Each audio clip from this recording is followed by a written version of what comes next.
welcome everybody. It's lovely to see you, and I hope that you will find this useful.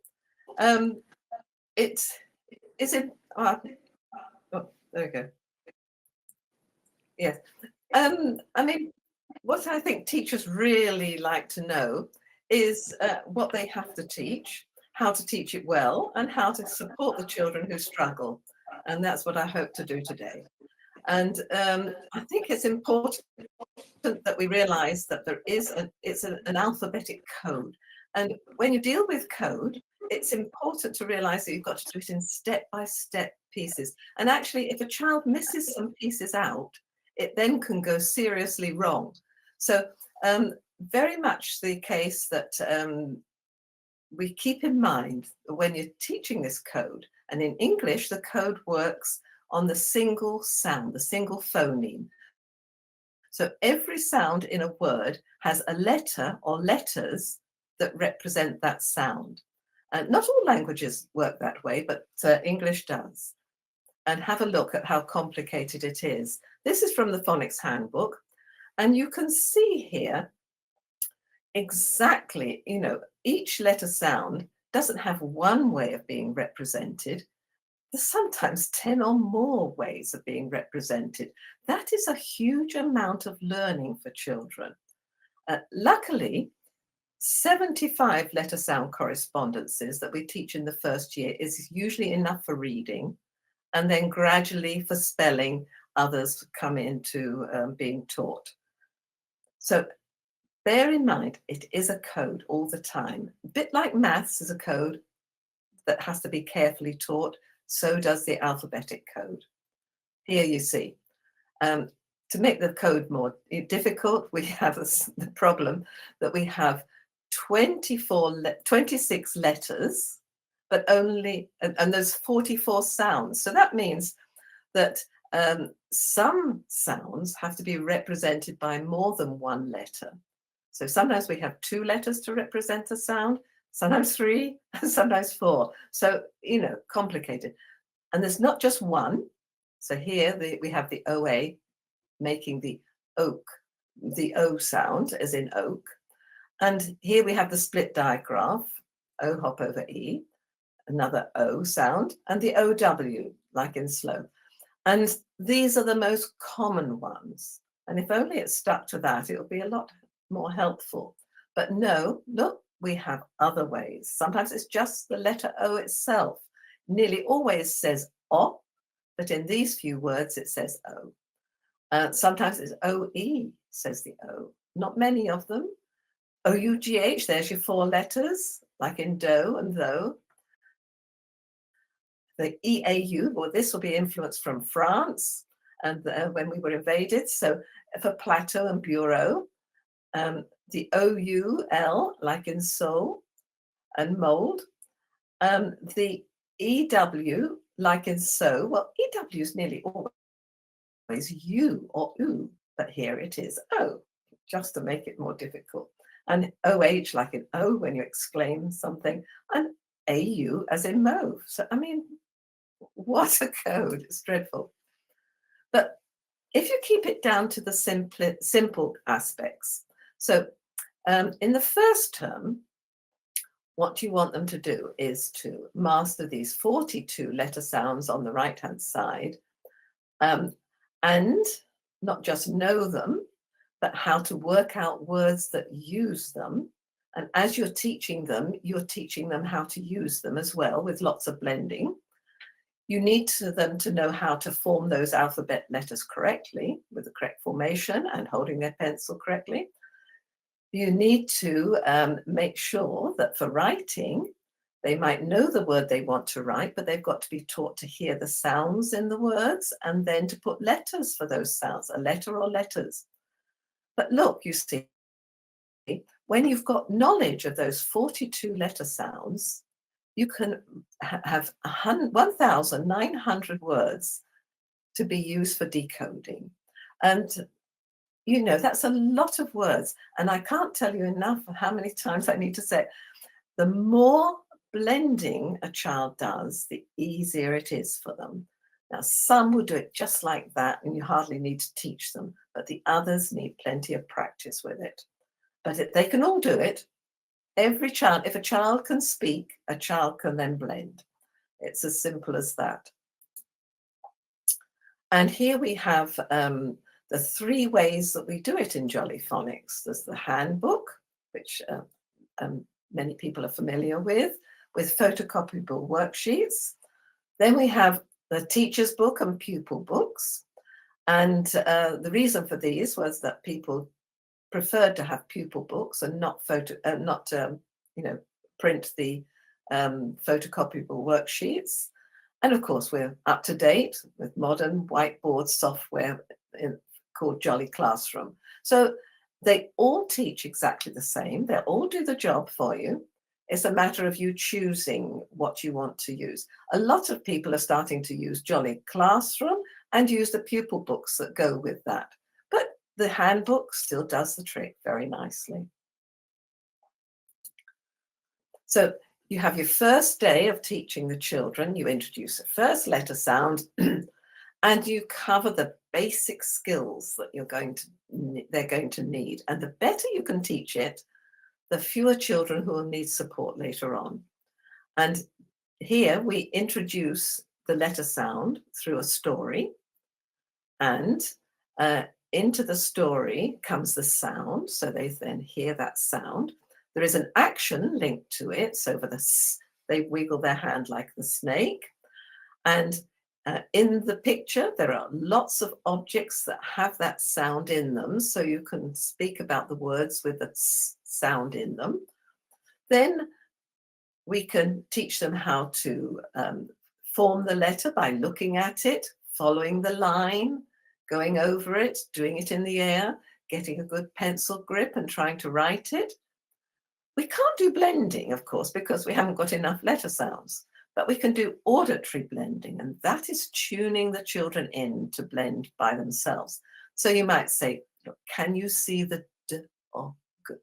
And some children will hear that that's dog, and they'll put their hands up and call it out. And others will be a bit bewildered, but you're tuning them in, and they'll gradually get there. So where is the B-E? And again, some more children will hear it. So that's your auditory blending. You're trying to get the children to hear the word when you say the sounds. And in the end, you hope that they'll say the sounds and get it themselves. That's where you're aiming for. Segmenting, listening for the sounds. I mean, ideally, they want to know that if you want to write dog, you've got to be able to hear D or G. You can't do that in the beginning, so we just listen. Can you hear a S sound in this word?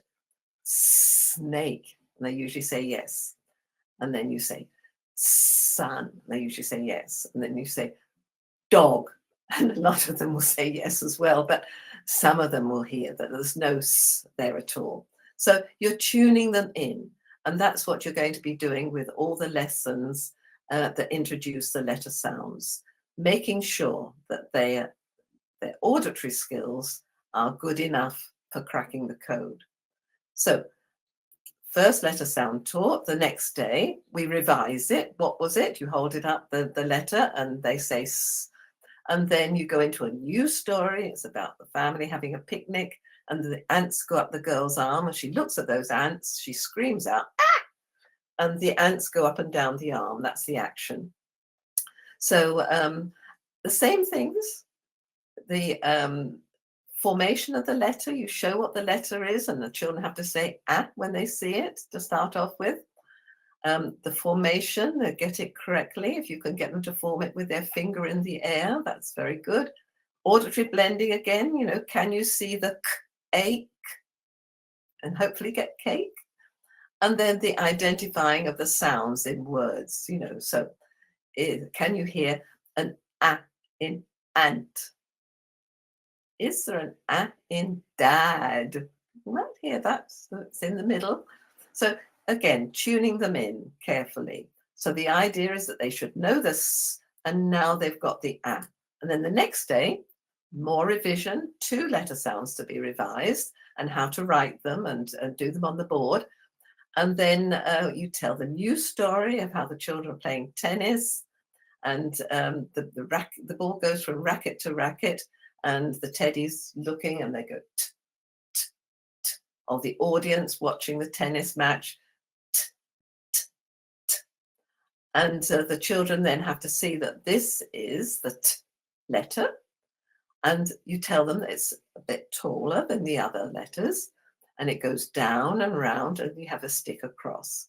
So you show them exactly how it is. You do more work with the blending, auditory blending to start off with. You know, can you see that? At.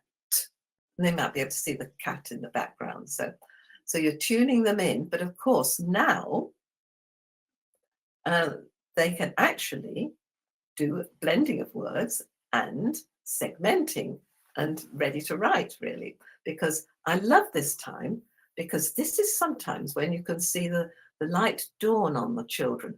Ah, reading and writing is something you work out. And I think that is extremely powerful and goes a long way to be the main reason that we have a lot of success with it. Now, here we've got the word sat, so you can put that on the board and you can say, right now, children, we're going to read this first word.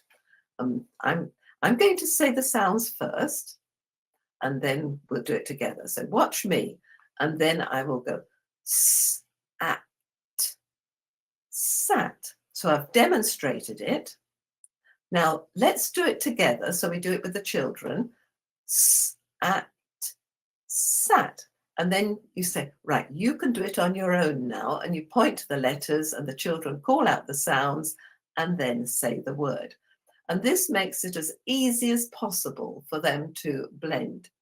And then you can do it with the word at as well. So you've got the two words, sat and at. So that's demonstrating how we work out words for reading. And then we need to work out words for writing. Now, in writing, you know the word you want to write. It might be sat, and you've got to be able to hear the sound. So what can you hear? Sat. S, s, at, s, at, sat. And so you can write it on the board and show them how the writing system works. Very, very powerful. And that gives them huge confidence. Very well worth doing. 2 words they can now read and work out for themselves. And when they've blended it a few times, it becomes known, and then they just say it. And that goes on for the next 3-letter sounds. So the I and the N and the P. And by now you have more words available for blending, and they can actually write more words by listening for the sounds and writing the letters. And this is my latest favorite book, because it is so useful. And you can see here on this first page, there's no words for the s and the a, but then we come to the t and you've got sat and at. And then we do the I and you've got sit, it and its. And it grows like topsy. Each time you introduce a new letter sound, more words become available. And that is so useful. So if you come into class and you need to, you're going to do a new letter sound, you can put some words on the board, or if you're revising the ones you've done already, put some words on the board. You've got your little book, you get it out, and it gives you a lot of information. Words that are suitable for blending, words suitable for segmenting and dictation. So at the tools at your fingertips. And here's another way with blending. There's blending as a whole class with flashcards or on the board. But the snag with that is that the good ones call out the word rather quickly, and the weaker ones, they just sort of copy. So really you want to be quite observant to see who's not getting it, and perhaps have another session with them on their own. Or keep the others quiet and ask some of these not so good ones to do it, because once they're forced to try, they often find they can do it. And it's also useful, not just the flashcards, but to have them on little cards like this, or even a little list like this, so they can then practice with their partner or practice at home, whatever. If you do send anything home for practicing, the really important thing is to make sure that you never give anything to a child for them to practice if they can't do it in the classroom. The reason for sending it home is that they get the extra fluency. That's what you're after. So do really keep in mind that it's not just blending as a whole class. Each child perhaps must blend some words with a partner, or try and work some on their own, or with a helper in the classroom, whatever. And also, once they've blended it, if they can say it, if they know the word, they should say it straight away. We don't want them to think that reading is sounding out words. It is only for when you don't know the word. And dictation. Dictation is the most effective way of learning to read and write. For writing, of course, you call out the letter sounds and they have to write them. Well, that reinforces the learning. If they have to write it, it tends to go into the long-term memory and stay there much more effectively than if that you're just shown it. So the writing and the doing of it, the feeling of the shape, the following of the letters on the worksheets and so on. Develop the habit regularly of just calling out a few words. You know, you want to write hot, listen, hot, b-a-s. And so just developing that habit with the children, and they call it out with you. And sometimes, once they can do it, call out a word and they can write it on their whiteboards, or they can write it on paper. I like paper, of course, because you can be more accurate.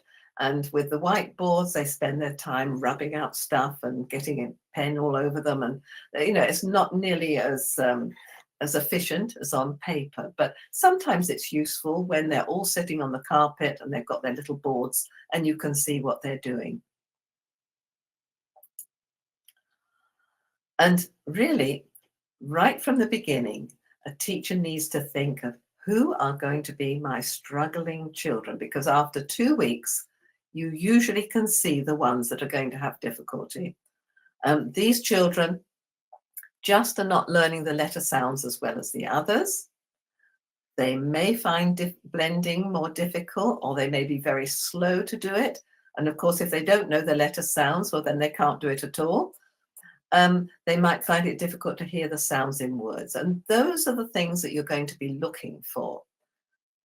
Who is it who can't do those things? Some children can learn 3 letter sounds a day quite easily, and other children struggle with 1 letter sound a day. So you have to identify them. And sometimes, if you find that there's too many and they're not picking it up, then put a revision day in and just slow it down a little bit. So long as when you doing your teaching, you never ask the children to try and read a word or work out a word if they haven't been taught the letter sounds. That's so important. So what kind of intervention, group work, would you do? Now, who's going to do it for a start? It could be the class teacher. So if you're lucky enough to have an assistant in the class, the assistant could watch over the others who've been given some work to do, and the class teacher could take the slow to start children. Or it could be the other way round, and the classroom assistant takes the slow to start children. Sometimes a parent comes into the classroom and the parent can help, or a parent at home can help, or even a buddy in the classroom. You know the children who just know them straight away. Every teacher knows that quite easily. But if you can buddy them up with a child that's struggling and ask that buddy to help them learn those letter sounds and keep it to a small amount, and you know that can be very effective too. So the secret of all intervention is short and frequent sessions. Doing something once a week is not enough. These children need a nibble each day if possible. There is research, and you ought to know that things, you know, if you take on something that it's going to work. And there is research into synthetic phonics, And I've put a link here. It's Dr. Marlene Grant's research, and she's an educational psychologist.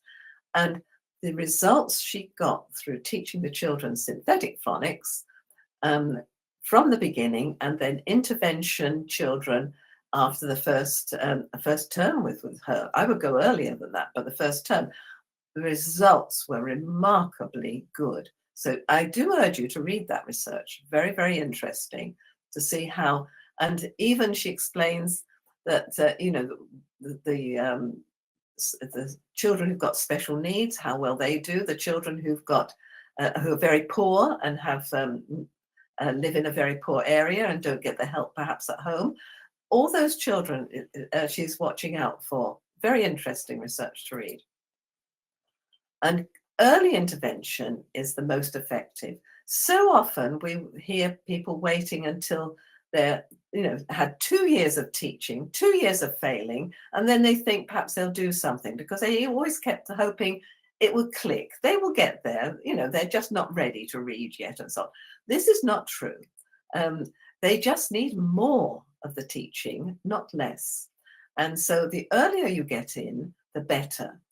So check as soon as possible on the letter sound knowledge and really recognize the ones who do not know those letter sounds and are slow to pick them up.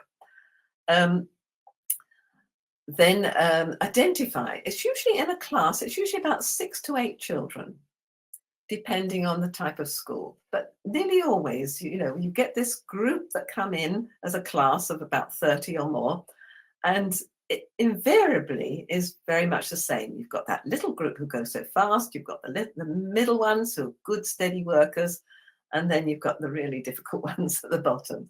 And so it seems to happen with every class. So identify them.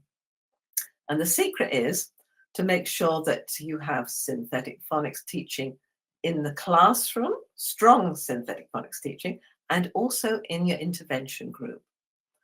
Nothing different. The aim is to make sure that they can all crack the code. And here's a way to help you with your assessments. This is available on the Jolly Learning website. And here is the first one. It's after the first 3 groups of letter sounds have been taught, and you want to know which ones are known by the child and which are not. And then we have some words that are made up from using those letters, and not very common ones, so they're not likely to have picked them up. And so you can see quite easily how well they can work those words out.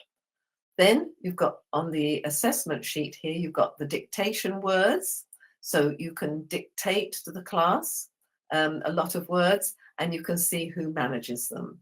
And then you can put your comments in. So you can record it all, how well they have done on this assessment sheet.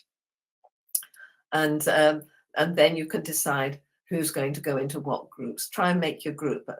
3 or 4 is the best. Perhaps 5 in a group, but more than that, you lose the power of the teaching. And you can also see these phonic assessment sheets. There's a link there as well. So your main aim with the children, and actually in my experience, I found it the most difficult was to teach those letter sounds so they really know them. I found the blending not that difficult, the teaching them to hear the sounds in words. I only had one child that was really difficult, but the rest, and that child did catch up. It took a little bit of teaching, but the child did catch up. And that's the aim. The aim is to help them to keep up with the other children. So by getting in early and starting early. So in your little group, so perhaps you're 3 or 4 children around a desk, you can do your flashcard revision. You would want to sort of have a starting place. So usually they might know the single letter sounds up to the first digraph, the A. And then when the digraph starts, sometimes that's when it starts to go wrong. But you find out where it starts to go wrong with them and start teaching there. And then concentrate on the next two letter sounds, always the next two letter sounds, and helping them to take that on board. Dictation helps you enormously with this. As you dictate it, you can see how well they are doing, and you can watch and see if they're copying or not. So very powerful. A letter sound box is very, very useful. And there's a link here you can download it. And the idea is that as you teach it, you put it in. But of course, these are catching up. So just put in the box the letter sounds that they do know. And then as soon as possible, start adding the others in. And then this box goes home, and on the back is a word so as to help the parents understand what the sound is. Seek parental support. I like to tell them, I say, look, some children don't have such a good memory. Doesn't mean to say they're not intelligent, because I've known highly intelligent children have trouble with reading and remembering the letter sounds. So it's not linked to intelligence, but they don't learn so quickly. And if you can possibly do a little bit of help at home, that will help enormously. And so that's something that can go home for the parents to help them learn the letter sounds. If that's not possible, then get a buddy in the classroom to always go through that box with that child, reinforcing all the time, going through the ones they know pretty well, so they're always getting a lot right before you wallop them too hard with something that is too difficult. That is a secret with them. Keep them feeling that they're making progress. There's lots of activities that you can do with word blending. Auditory blending can be used for those, if they really are struggling to blend, then do more auditory blending activities. And here, if you've got some pictures of little objects like the bed and cat, if there's a child who's really struggling, do one-to-one, and then put two of those pictures in front of the child and say, well, what are the pictures? And hopefully you get bed and cat. And then you say, now listen carefully, which one is the cat? And I've never had a child who couldn't get that right. And so you do quite a few of those. And then once they're good at that, you can put 3 pictures there or 4 pictures. So you make it a little bit more difficult. And you're tuning them in to hear the word when you have said the sounds, because as soon as they can hear the word when you say the sounds, they are ready to do it themselves with the letter sounds and real words. Modeling the blending, we said, is all right for the class for about the first week. It just smooths it. It might be needed for the strugglers, but not often. Blending words, if you've just focused on two of the letter sounds that they're not so good at, then have some words ready for them so they do plenty of blending practice. And you can put a bit of competition into this, like out of the 3 children, who can say the word first? And you suddenly produce it, and they have to quickly work it out and call it out, and then you give it to them, and then you all count up at the end. If you're not keeping up with how these activities, they are all on my website, and I'll explain it a bit later. This essential blending practice is when it's well worth making these word blending boxes. I think we are going to get these. Chris Jolly has agreed to these being developed, so I think this will be coming along. But if it's not there yet, it's quite easy to make these. The instructions are on the website, and you've got a link there. But the great beauty is that you've got your box. If you want the box of words, you go to the group of the letter sounds, and then you see the color linked to the letter sound. You pick out that color with those words on, and then you've got words that can use those letter sounds. So useful. So if you've just done something with the A, then this box that you can see there has yellow words, and you go to the yellow words in there, and then you put them in the middle, and they, as fast as possible, get them to blend them and work them out. And that's useful for the whole class as well. Put the words on a table for a group who are doing blending practice, and get them to read the words to their friends. A good assessment is important, and you're aiming to fill those gaps in those assessment sheets. So if you know what you're up to, it makes it much easier. You know what you've got to go to next. And every session in the intervention should include something about letter sounds, something about blending words, segmenting, calling out the sounds in words, dictation, a little bit of dictation, and tricky words if you've covered them. So, and the secret is have short, quick sessions, usually quarter of an hour, between quarter of an hour and half an hour. That's get through lots of little bits, and I show it on the website so you can have a look at that. It's important to do this segmenting of the letter sounds. Just have 10 words written down and quickly go through them. So run, sit, it, and so on. Word building, here's another of the little activities. So just imagine this is a table, and there's a child at each side of the table.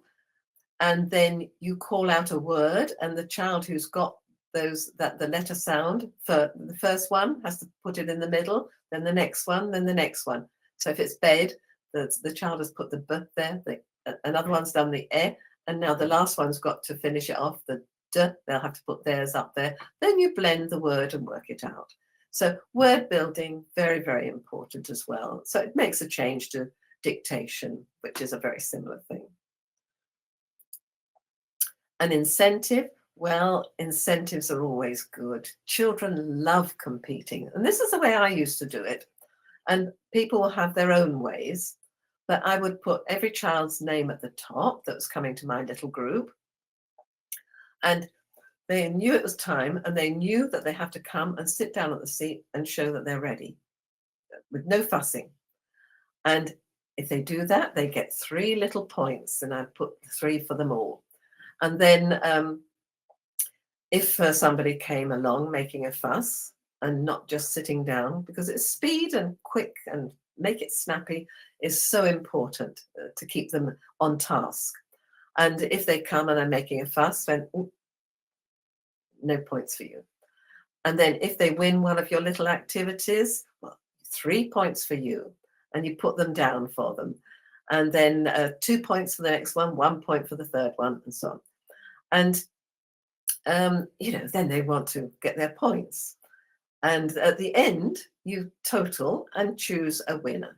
And the winner gets a star on their jumper, No great big praise. You don't have to overdo it, but just a little recognition, a star on their jumper. Well, you choose whatever you want. But and of course, actually, because they're young, you can actually cheat it so that, that they win at different times. So you can be quite subtle there, and that's why you want to have them similar ability, so that it's not only one that wins. So, but useful. This is another useful one, and it needs to be in the Sassoon font. If you want to know about the Sassoon font, where you don't have an A like that, and the letter A like that, it's the round one. And that's why we use the Sassoon font. If you have that, then the children can do this activity.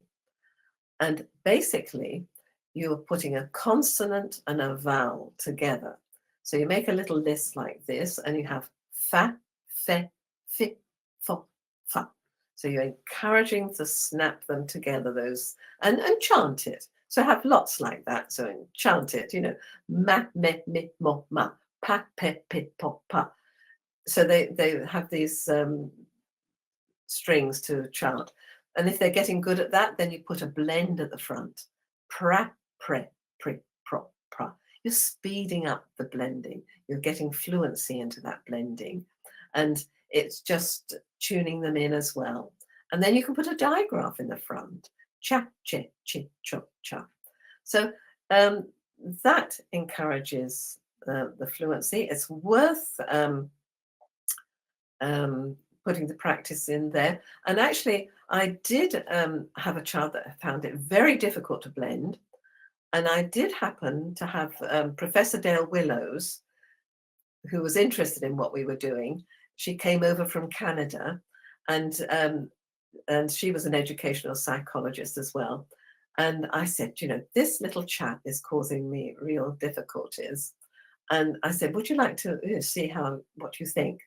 And she, tested him and everything else.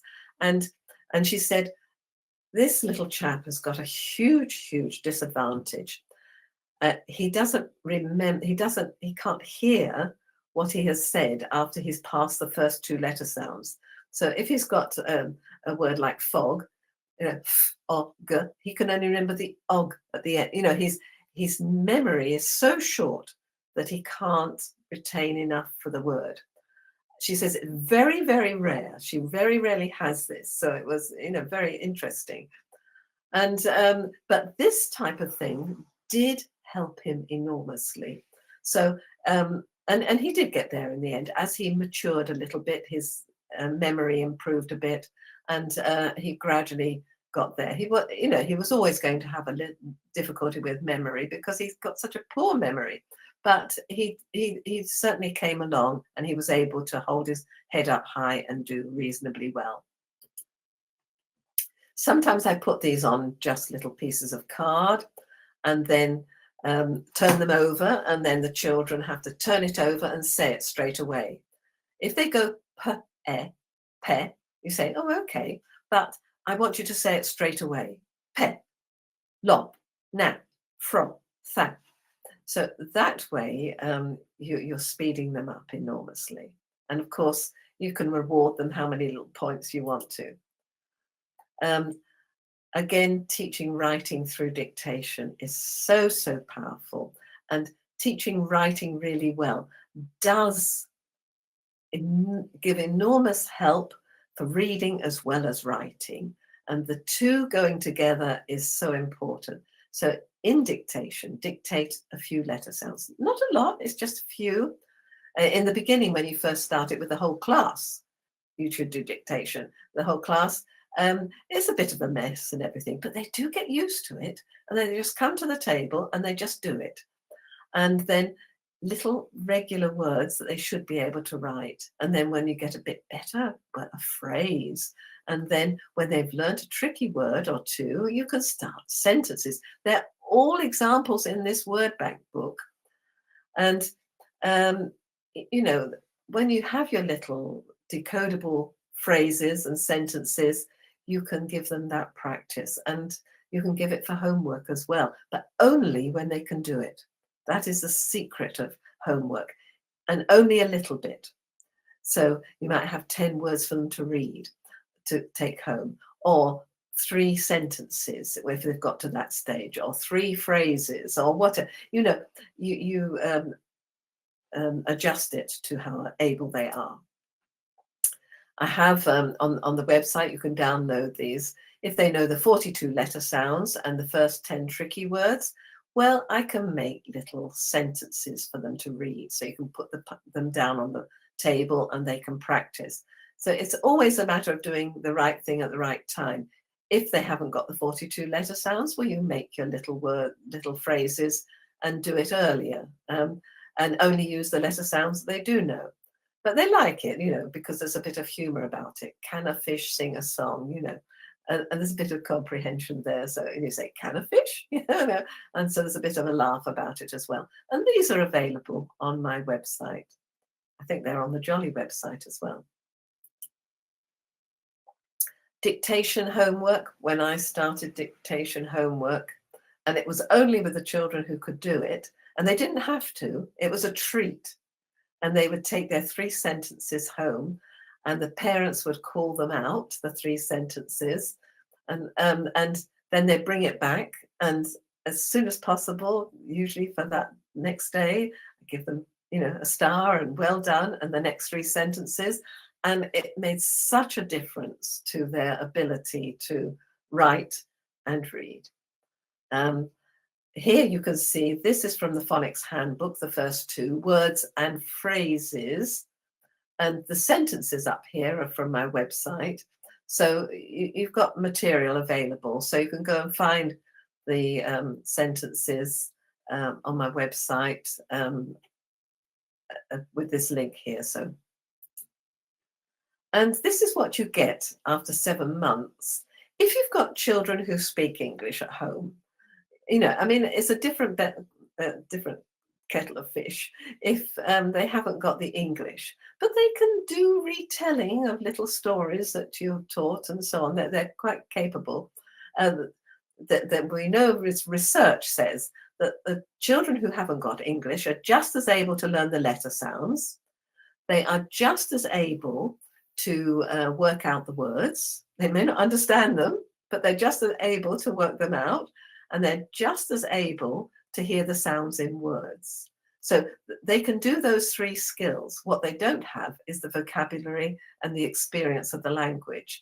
So that has to be taught at the same time. But by doing the 2 at the same time, it comes together and it helps. The teaching of the reading and writing helps them with the language, and of course helps every child.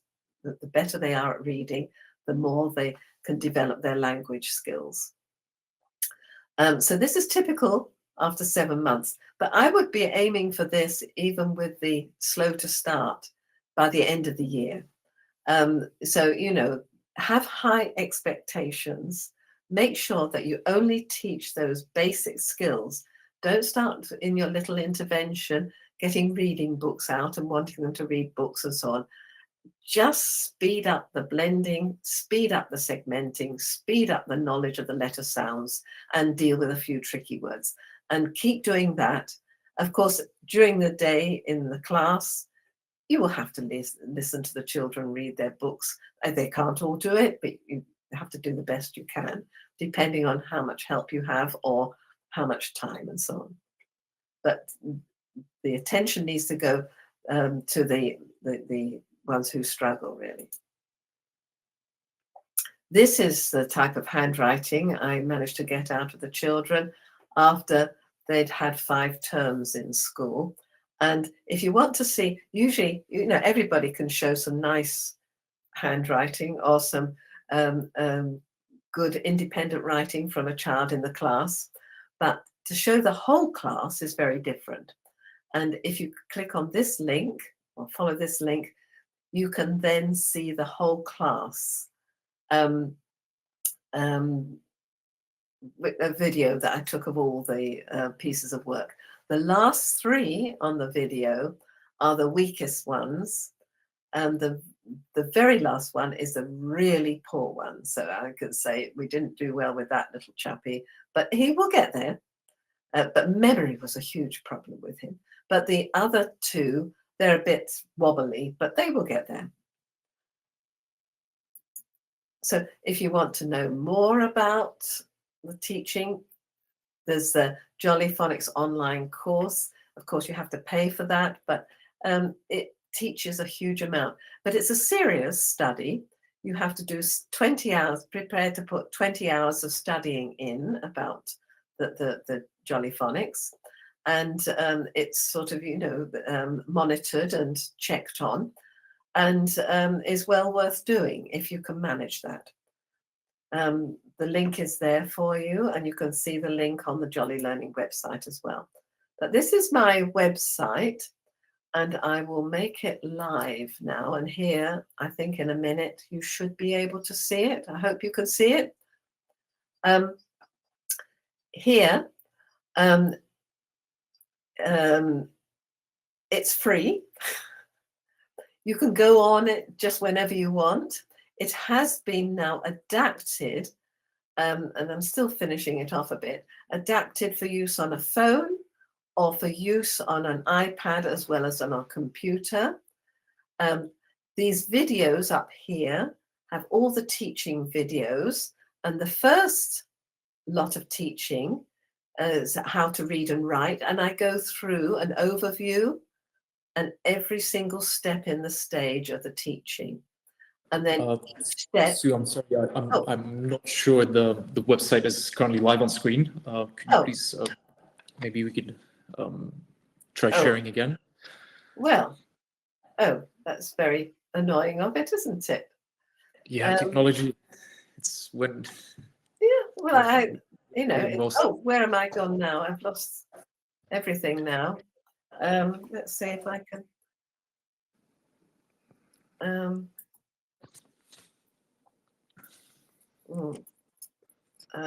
Let me. Oh, sorry about this, folk. Well, I think. Can you take me back to the slide, and I'll just not do it live. That is so annoying. Yeah, we currently have the last slide showing in the. Is it? Well, how can you make it so I can see it? It's just the.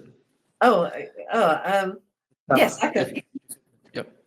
Oh, well, it's you can see the headings at the top there. If you go to films, you will see the downloads, and the first lot is teaching children to read and write, and you can see step 1, step 2, step 3, and each step is cut into different parts, so it will give you all the information you want. You will find that there's a transcript, so if you don't want to listen to me, you can read it. The reason I made it videos was because we have to say the sounds, and it's very difficult for people to read the sounds. There are principles for that. So you can also go to help with reading and writing problems. If you go to preventing reading and writing problems, you will be able to see lots of guidance and a lot of information about what I've been talking about. You can see how I got into it. There's lots of resources that you can download and use. So I do recommend that you have a look at the website, and it's free, and you can learn a lot. I put everything I learned from my years, and I got into this, as many of you know, because I just happened to be in a school that changed its way to teaching like this. And I was the one that actually loved it the most, I think. It was so effective. We all found it very, very effective. And I started the actions and the sort of multi-sensory side to it. And my colleague Sarah Wernham joined me, and that was the start of our Jolly Phonics, because one day I met Chris Jolly. And this is why I think it's very important that the materials are all created by us experienced teachers, and not just experience, but we have evidence of effectiveness. So when we put this teaching in, we saw such huge improvements, and that's what other people see when they do the teaching. And of course, it's obvious in hindsight, it is a code, and if you're going to learn a code, you've got to learn it well. This idea that you can memorize words, as soon as you start to do that, you make it so difficult for some children, they never become readers. So it is so important to crack the code. And the good children, even if nobody teaches them, they get there. But only good teachers can teach them to crack all the children to crack the code, and this Jolly Phonics does it well. So do go there, and perhaps we have some questions from people. I hope it's been clear. Thank you so much, Sue. This was a wonderful presentation, and we can see the chat. And so there are actually a few good questions. There are more than a few good questions. Okay. Perhaps we can start with. One of the questions, we actually have a few of these. So the struggling students have a hard time distinguishing the vowel sounds. So it's something with the hearing, so they cannot actually hear the sounds. What could be done in this case? Well, pronunciation of vowels is very interesting, because I went to New Zealand, and the way they pronounce their vowels, I struggled to sort of master it. It's very different. But if the teacher can say the sound, the vowel sounds, and you do enough practice of blending, segmenting, and enough teaching, they will all be able to hear those vowel sounds. Just more of this, listen. You want to hear the word hat, listen, at, and they will get there. If you say, oh, they're not getting it, I'll do something else, then and try and learn whole words, then you're going down the wrong route. They will never get there if you go down that route. But if they can speak, because when a baby is learning to speak, they babble in sounds, and then they learn to put their sounds together and pronounce words, and they can do that. So they can all, if they can speak, or if they can understand the language, they might have a very speech impediment of some sort. But if they can understand what you're saying, then they'll be able to identify the sounds in words. And the vowels as well, no problem. Moving on to the next question, Paramjit is asking, there's a student in the class, at the time of dictation, she used to guess the beginnings and the end sounds of the word, but not the middle sound. So is there anything that... Yes, sometimes you offer an idea and people take it, so they do it all the time. I'm going off the idea of identifying at the beginning, at the end. It's all right at the very beginning, just to show them that the sound can be in different places. But on the whole, after the first week, always listen for the sounds one after the other. So if so it's the rat, at, because that's how the code is working. That's how you want the children, when they want to write a word, they want to listen for the first sound, the next one, the next one, the next one, and so on. They roll along. So don't do much of this hearing at the beginning, hear it at the front, at the end, hear it in the middle. It's harder than just going straight along the line. This is another question that keeps cropping up. Sue, do you have any advice for helping children with learning disabilities through online sessions? Well, in the COVID troubles, a lot of teachers did online training, and it's the same thing. Basically, you're still speaking to the children or the child. You're still encouraging them to listen for the sounds, still encouraging them to learn the letter sounds and so on. In fact, it's ideal way, if you can't actually be there, it's an absolutely perfect way of teaching, really. And many teachers found that out during the pandemic. So yes, you can. I think it's more difficult because you can see I'm struggling to get my finger in the right place. And the teachers that do it much more than I do it will get used to that. But it is a bit more tricky. What about children who know the separate sounds, but blending just doesn't happen for them? Doesn't come easily for them? That again is because the teacher hasn't done enough blending with them. They might have watched the others while she was teaching the whole class and they didn't really join in. You have to isolate them and see the ones that aren't and give them perhaps a bit of one-to-one or in the little groups. But that they do need to be identified.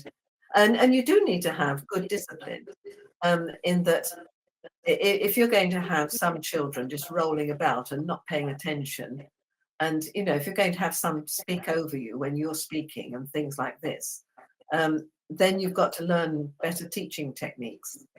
And if a child starts to speak out of turn, you absolutely make a no of it. Absolutely stop talking. I'm not going to speak when you're speaking. Don't be so rude. They have to learn to be obedient and pay attention. But a teacher has to understand that you have to keep jumping from activity to activity or different points and not keep the children on one thing too long. If you start to see them wriggle, go to something a little different, you know, make it different, bring somebody out, make a slight change. It's that is important too.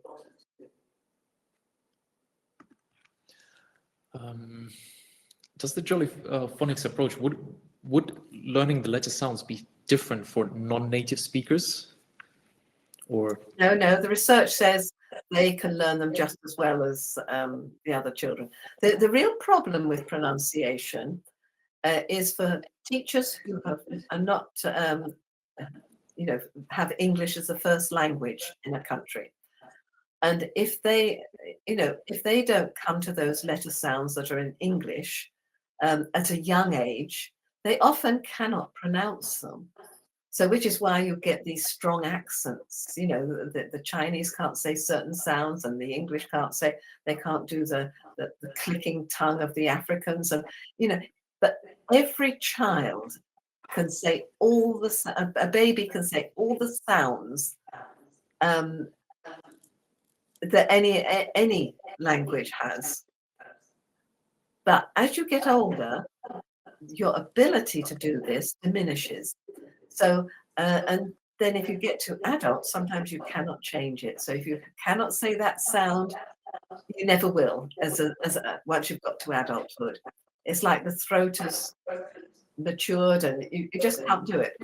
So the difficulty will be for the teacher who can't say all the sounds, is to make sure the children listen to perhaps the songs that have the sounds or something else that has the sound, and getting the children to copy them. It's just the reality of what happens, and that's why you've got these accents.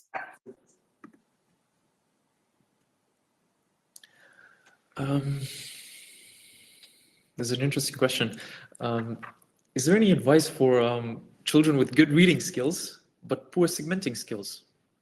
Poor Segmenting skills. Oh, segment. So they can read. Well, they just haven't. They can read, but they cannot segment. But they just haven't been taught enough.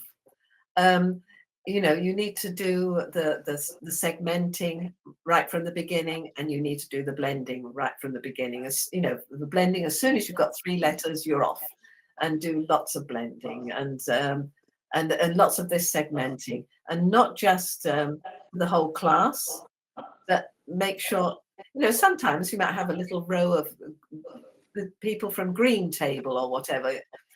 Line up before you go out to play, and then you ask them to segment something or other, and off they go. And it will just tell you who's doing it well and who's not. And it's just extra attention to it. And the word bank, what level does the word bank book go up to? And it's for the first year, so it goes up to the 75 odd letter sound correspondences that we cover.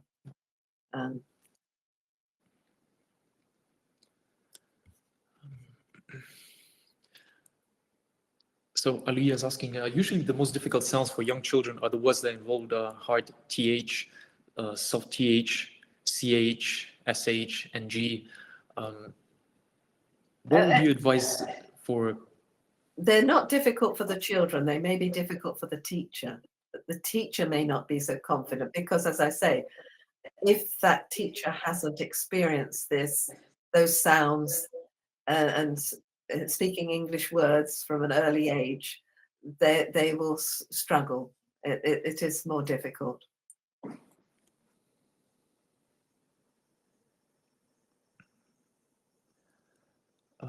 Rachel's asking,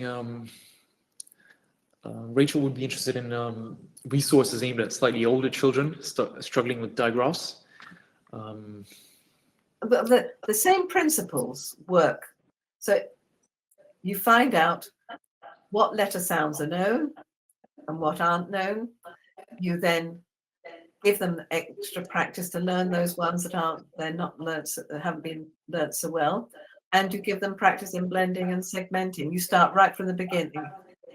I've had children who come in who are struggling with their reading, and I said, well, you can't read this book very easily. No wonder you're having difficulties. Look, we're not going to read books because books aren't fun if you can't read them easily. And so I'd take the book away and I would then sort of show them how to work words out.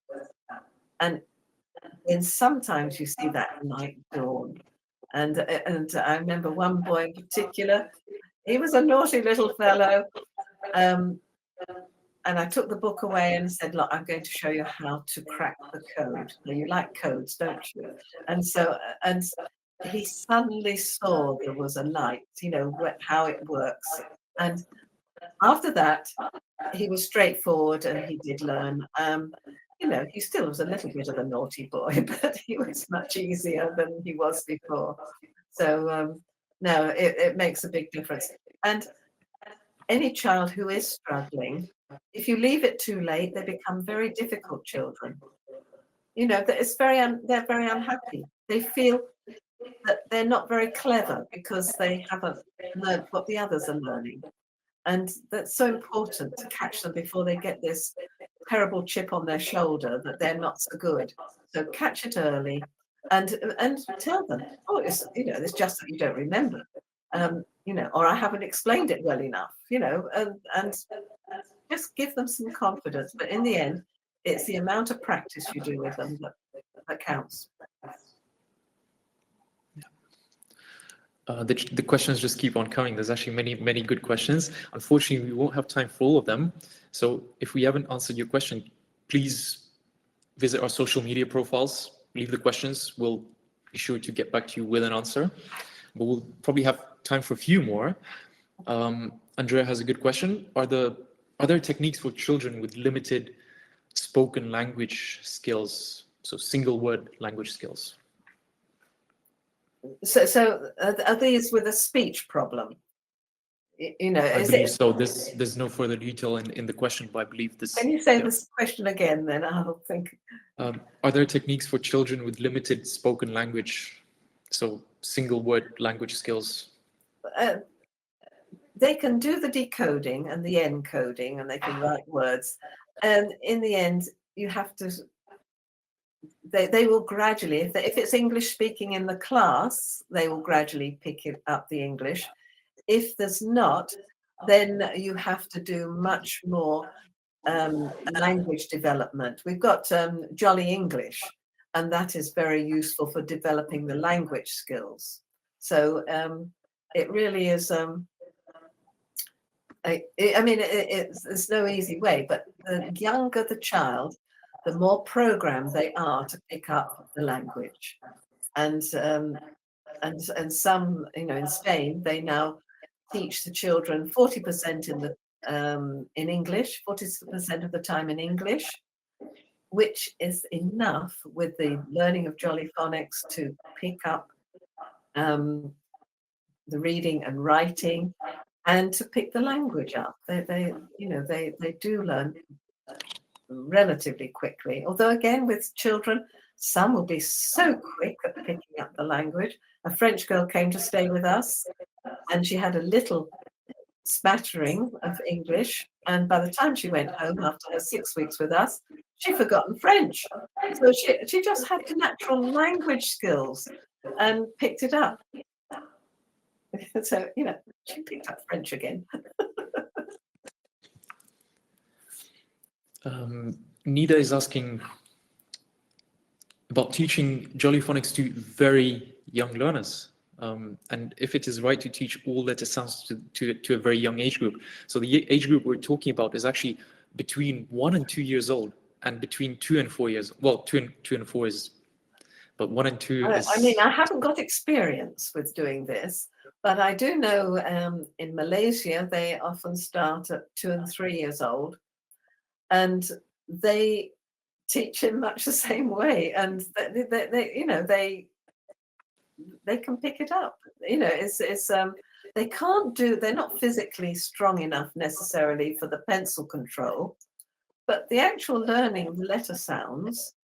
Of course, you've got to teach them in a much more young child-friendly way with lots of drama and wide gestures and goodness knows what. But the brain is remarkable how it does. It's like a sponge. It's at its most effective way of learning, you know, at this young age. So I don't recommend it because I don't know enough about it. But I know our 4 to 5-year-olds that they were all ready and they could do, could go ahead. So, and I've been impressed with the trainers that actually teach these much younger ones. So, yeah. Yeah, this probably answers James's questions about introducing Jolly Phonics at nursery level, teaching younger children. So Yeah, yes. And the secret is, of course, never to ask them to read a book before you've got them blending fluently, and they know the letter sounds that are going to be used in that book. And so it's important to use your decodable readers when you do get to, and follow the instructions in the manuals. They're very structured step by step. So if your lessons follow what we've written in the manuals, then it will go very in a straightforward way. But never ask them to do something that you haven't taught them. Thank you very much, Sue. And that is probably all we have time for today. As I said, if you have any more questions, please feel free to visit our website, visit Theodore, Sue's website. Theodore, I've just realized what I didn't do. I didn't share the screen for the website. for the website, I'll just pop in the link to the website into the chat. Also, there was a handout with all the links that our wonderful attendees have downloaded, and a lot of useful links there. I'll just copy the website link into the chat again, just so it's yep, it's there. And thank you all very much for attending us live session, and we look forward to seeing you. Welcome. Thank you, everybody. Good luck. Thank you very much. And it's been good to be with you. Bye-bye, everyone. Thank you. Bye-bye.